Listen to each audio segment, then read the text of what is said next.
Эй жолаушы, атың басын бұра кет. Дейтін бізде болушы еді бір әдет. Сол әдеттен жаңылттыма біреулер, әуел атын, бар заузатын сұрады. Іштей тындық, жанарға да жас келмей.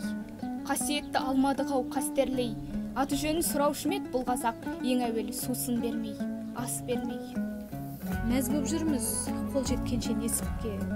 Ұмытыла жаздады ғой бесікте. Бүгін есік ашық қалса құрыдым, бұрын құлып болып беді есікте. Бізді әлі де сол әдепті халық дер, халықтығын, алыптығын танып дел.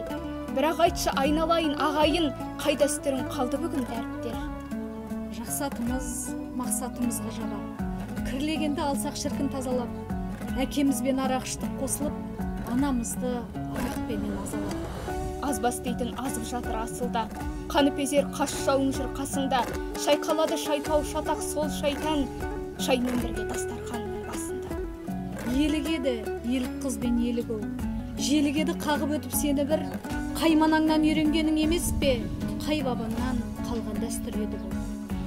Тіршілік қой, қуаныш бар мұнда, жүруанық айуанның ардыңда, соңымызға, жолымызға қарайық, қазақпын деп мақтанардың алдында.